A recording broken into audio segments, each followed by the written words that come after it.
that's what we're striving for, is to be consistently great, not consistently perfect.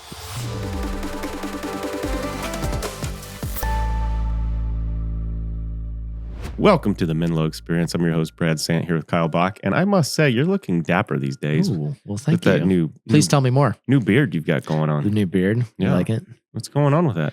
I don't know. I just decided it's November. I'm not necessarily committed to the no shave November, but but let's try out a new beard in November. I think that's good. Yeah. Hopefully this will draw our audio only listeners to check out the video. That's a good point. You're missing out. You did give me a challenge, and Jess, our producer, gave me a challenge to kind of glow up a little bit. So I feel like the beard's maybe just another. We're trying it out. Speaking of November, you know what's going on right now?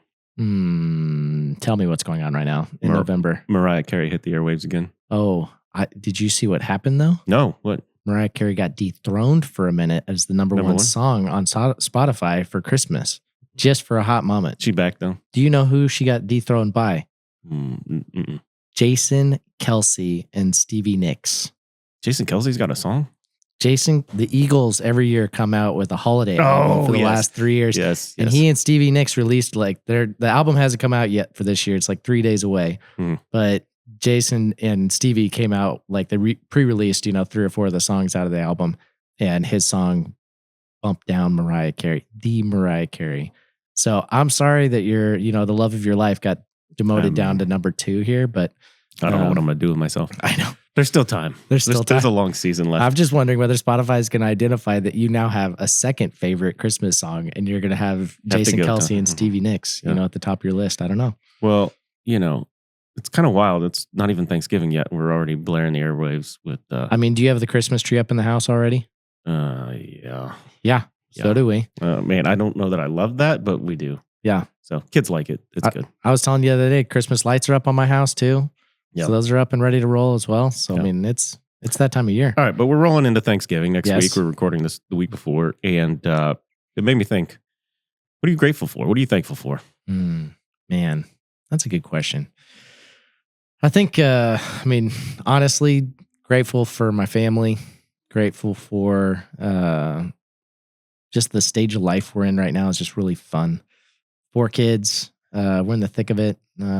Ages 14 down to 9, and just a fun season of life. My 14-year-old still doesn't think I'm too cool that he can't give me a hug. But I know we're on the cusp of that, right? We're right there. So just super grateful for the season of life family's in. Grateful for this team that we have that we get to work with on a daily basis. Jessica and the rest of the team has just been just a blast this year to be working with, and excited to see where we're headed as a team. Grateful for my church community, grateful for friends. How about you? Yeah, I think similar. Family, certainly. The moments I get to spend with them. Life's busy, lots going on with the business and everything, but those are good things, and great team that we're working with. And I think we've had a good year. There's always ups and downs, but sometimes I'm just amazed as you get towards the end of the year and you have a chance to reflect. We've done a lot of great things. We've made a lot of impacts, a lot of necessary changes, and those things, if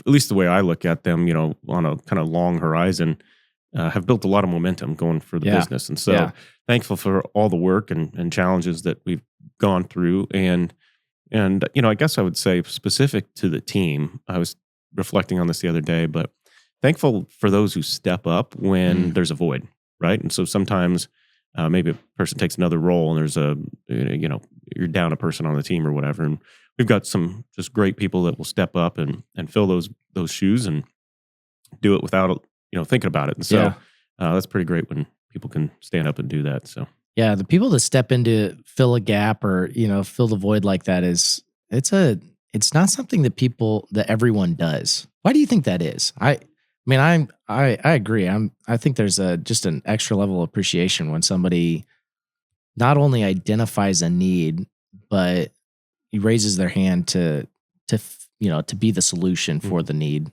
and it seems like that's not something that comes from everybody. What do you think that is? Yeah, I don't know. That's a great question. I think there's a natural instinct to kind of step up when necessary. So there's a handful of people that carry that. I think sometimes people may not know how to step up. They're willing, but absent maybe a leader to kind of help demonstrate or fill in how to step up.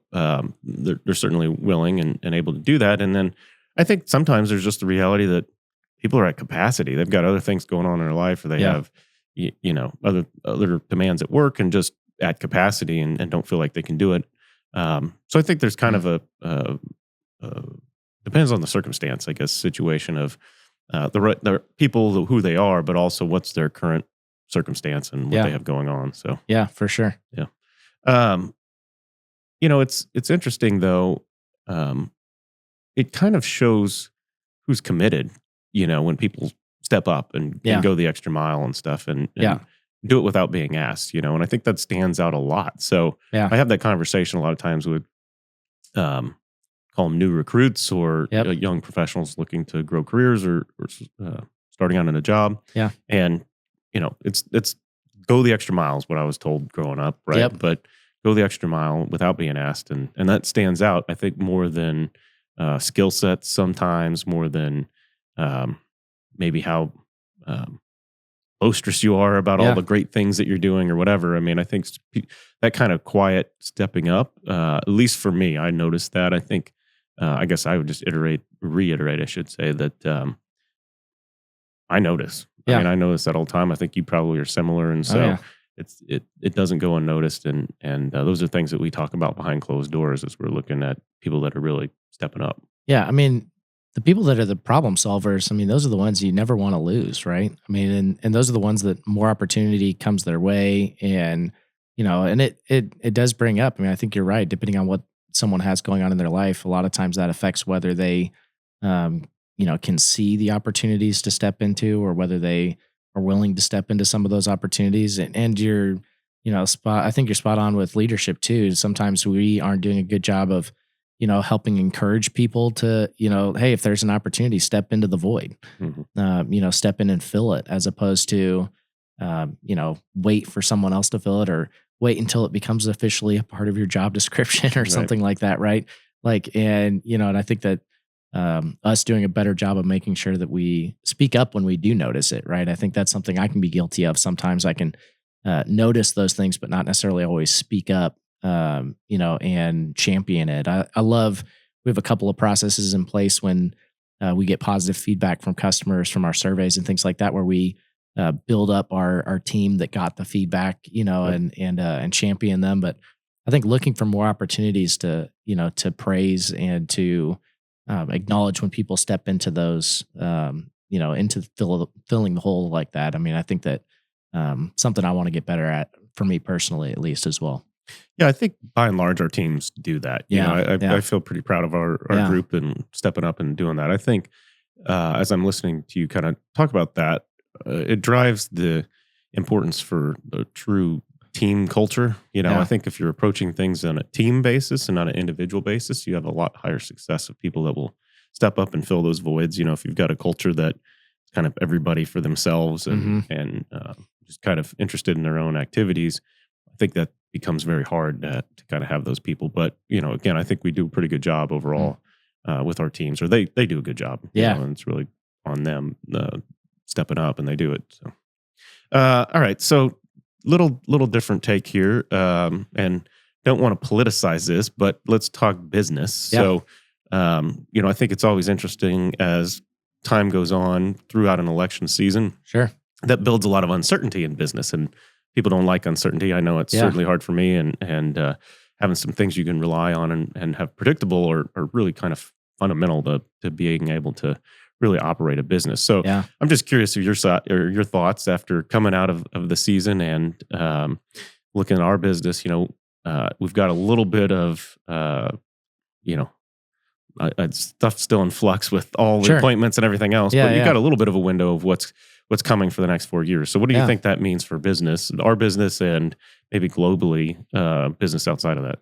Yeah, that's a good question. I mean, I think first of all, I think that acknowledging that change, for anyone of, whether it was regardless of the political party or anything like that, change for a lot of people is really tough, right? And we talk about change management and things all the time, but I think for a lot of people acknowledging that, there's people that are both excited about, Donald getting appointed, and there's people that are afraid, right? And recognizing even within our team that we have, those people on both sides, right?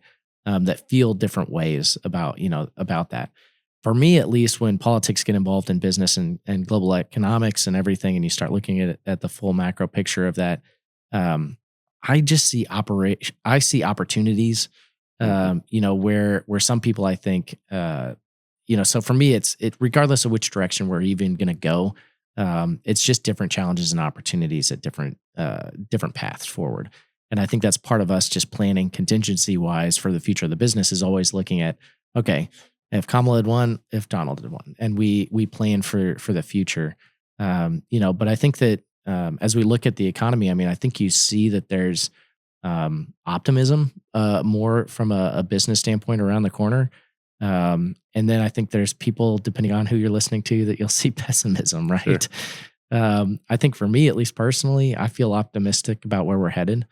And yet also realizing that, there's potential changes going on, as well. And just read an article yesterday talking about, whether there would be any big changes in the education section and things like that specifically for, part of our business model and the likely of seeing any massive changes in the K-12 space and Department of Education is pretty slim, just because of so many moving pieces and parts and hurdles. And yet, as we look at it, that's a constant need that we have to stay, prominent, on the global scale. And so, so as we look at just what services we provide and value, and, I see just more and more opportunity as technology becomes more and more front and center for the needs that we provide. So how about you?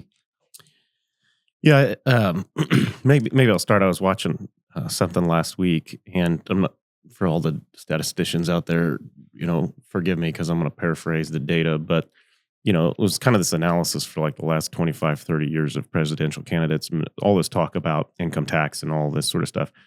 No matter who's been in office, the income tax sways like 2.5%, 3%.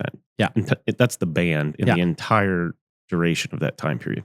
And so all of the talk and all the rhetoric and, and certainly I agree, there's some that are super excited and there's some that are probably in panic mode, and those are real emotions. But when you get down to it, there's not really been that dramatic of change in terms of the numbers, right? And so government still has to operate. Talking about abolishing the Department of Education, those things just don't happen. And right.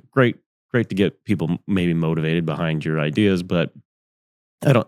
There's probably gonna be some changes, but I think from the standpoint of looking at this on the historical horizon, there's not that dramatic of change. And so I think part of it from a business standpoint is you get some more clarity as time goes on, right past the election cycle and so that helps with specific policies. But I agree 100% with what you said, which is it's just opportunities are different challenges. And so if you look at it in a particular way, you can maximize it. And if you want to see the negative, and that's what you're going to see. But I think when you look at overall, if there hasn't been fundamentally that much change, right, in small percentages when we're talking income tax and those sorts of things, and I'm not saying that those don't matter, but really it becomes your sentiment and how you approach it, right? And so I think time will tell to see if there's anything, the talk is trying to, bring this efficiency and entrepreneurship to government and all those sorts of things. And I think a lot of people would see value in that in some ways and ultimately making America competitive and staying competitive and those sorts of things. Well, and if we don't do something, to our national debt, if we don't change the path that we're moving on, we literally are in process of going bankrupt as a country. Right. And, and going towards something that no one knows what might happen. And that's a very real situation for our national debt. And so there has to be some kind of massive change that we end up putting into process. And that's likely going to mean some kind of departments or some kind of things that do get shut down. And I could see some of those type of things happen, to some different sectors, I mean, I think specifically you look at NASA, and I think you look at a couple of different sectors right now that I think the post office might be on the block also, to be honest. That hasn't ran profitably for who knows how long and is something like $8 trillion in debt or something like that. It's in the Constitution, though, isn't it? It is. But again, I mean, like those are some things that, I could see some things like that be some massive institutional things that are some targets like that, that do have massive budgets and things that do have big footprints, right? And, that could be more commercialized and things. So I think there are some big things like that might happen in order for us to begin to try and take some chunks at it. But to your point, some of these things are so institutionalized and our government has become so institutionalized that to make any of those moves is going to take a significant amount of work and time. And it's just not going to happen overnight. I think bringing this all back to business, though, and personal life is you've got all this going on, all that talk about with, who the candidate is, what these programs are going to end up being. And I relate this all as noise. Yeah. And so really your ability to be successful in life, my historical ability to be successful in this business has been, how do you block out the noise and stay focused and disciplined on the things that you can control and what needs to be done? And so I think the more people can, and it's emotional, right? I mean, there's strong emotions either way or all different ways. But the more you can block that noise out, and I don't care if it's in business or your professional career or in a personal life, if you are being constantly distracted by all this noise, you're not going to be able to focus and get anywhere. And so I think it's hard, but there's all these things going on out of our control. And so the more that, we can pay attention, have a little bit of at least clarity on maybe direction, that helps. And I think those are just learning, to your point, how to play the strategies or the open opportunities based on whoever that is. Yeah. But you got to block out the noise. Well, I think, as you talk about blocking out the noise, I think then it's also, I just told you I was reading the book, The Boys in the Boat. They turned into a documentary. You can watch it on Amazon. And but the book was awesome, but it was about an 8-man rowing team from the 1940s and the kids that rowed for Washington and won the Olympic gold in Germany, in Berlin. And so, but the rowing team, what they talk about is, they've got to block out the noise and block out anything outside of the boat. They can't control anything outside of the boat. Can't control the weather, can't control the waves, can't control anything else, but all they can control is what's inside the boat. But then they also have to listen to the coxswain, I think is what it's called. The guy who's, barking the speed and the orders to him and setting the pace for the boat and things. And I think there is a degree of when you listen to the noise, then, you can't see opportunity in front of you. You can't hear it, right? You can't see you're blind to that, or you're deaf to it. And when you can block out those things, then you can now start, focusing on the drumbeat or the opportunities that are right in front of you, right? And the things you can control, right? And I think that's, maybe where sometimes I think we lose sight, we get so distracted on all the noise in the world, right? And that can mean, scrolling mindlessly through Instagram, right? Reels, or it can mean, worries about, different things that are going on in the world. I got a worry for you. Oh yeah, go. You want to talk about noise? Yeah, tell me. Okay, I'm just gonna. Number one worry right now. You know what happened Brad last? Sant. Moment of vulnerability. You know what happened last week? Yeah. People, this is the things, you got to block the noise out in business, right? You know what happened last week, middle of the week. I got sick. I don't know what happened. No, split my pants at the office. Awesome. Yes, you see, that's awesome, right? This is a moment of noise that I had to deal with throughout the entire day. This is a big moment of vulnerability. This is a big minute. I got another one. Okay, I want to know when this happened. Like, were you like mid working on something? Were you doing squats in your office? No, was this when you stood up? Was this? You were about to come yell at me? No, when did this happen? I sat down in my office chair. I have no idea. I sat down in my office chair, looked down, and I have a pair of split pants. So this is literally like a week ago. Okay, now you want to talk about noise? This is the noise. Guess what happened yesterday again? A different pair? A different pair of split pants. Okay. Now, so what does that tell me? Get my ass to the gym, right? Like there's something like, and I'm like on the scale last night. I was going to go with you need some new pants. No, it's like, yeah, you got to get to the gym. Right. That's so, fair. Anyway, that's a lot of noise in 1 week that I had to block out. I mean, 2 pairs of pants in 1 week. I don't know what it means, but. I mean, Never had it happen before. I'd and pick a then different brand twice of in a pants. week. Is what I would do. Well, they were different brands.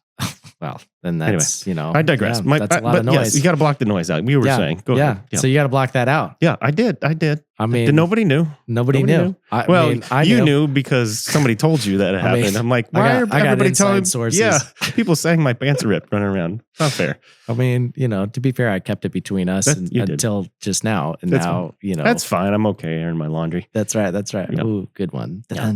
Got that. Got it. Okay. I caught it. Don't All worry right. about it. So, wrapping up here, I think we like to talk about the Chiefs a lot, right? So I just think it's interesting, right? You go undefeated. Would you rather be undefeated and be able to have that? Or would you rather take a loss or two throughout the year, but win in the end? Yeah, that's the question. If you go undefeated, and also win the Super Bowl, great. Sure. I mean, that's highly amazing. Unlikely. Yes. But highly unlikely anytime, let alone, on a 3-peat year, right? So I would 100% rather hit a 3-peat this year and aim for that and have the loss in the preseason or in the season time so that you just don't care about that. And you're going for one thing and one thing only, and that's winning the Super Bowl. I could care less about having an undefeated season. Well, I think of it in terms of lots of people strive for perfection, right? And in some industries or some situations, you have to be perfect. Yeah. If you were flying Air Force One, like generally that has to be a no-fail mission, right? But most things in life are not that way. And you learn along the way. And sometimes I think when you look at the loss against the Bills or internally, we were talking about this yesterday in a little bit different way, but having an external enemy, right? Yeah. And so I think that some ways Pat Mahomes was talking about they're going to use it as fuel, I think is the word he said. But that's a good thing to fire you up, to keep you humble and keep you hungry. Mm-hmm. But it's interesting because I think if you look at the national media talking about it, I think I told you the story before. I went to a lunch and learn or a dinner, and there was an IndyCar team owner that was there talking, the CEO of this IndyCar team. And we were talking about the difference of IndyCar in the U.S. versus Formula One. Yeah. And Formula One's ratings went up really high in the U.S. and then they kind of started to drift off. Main reason is because Max Verstappen was so dominant, and America doesn't like that. Mm-hmm. Now, European countries tend to like and love the dominance, but from an American standpoint, we don't. And so I think you look at the national media and the Chiefs, everybody was waiting for the Chiefs to fail. Yeah. So I think there's all that. Just get it out of the way. Yeah.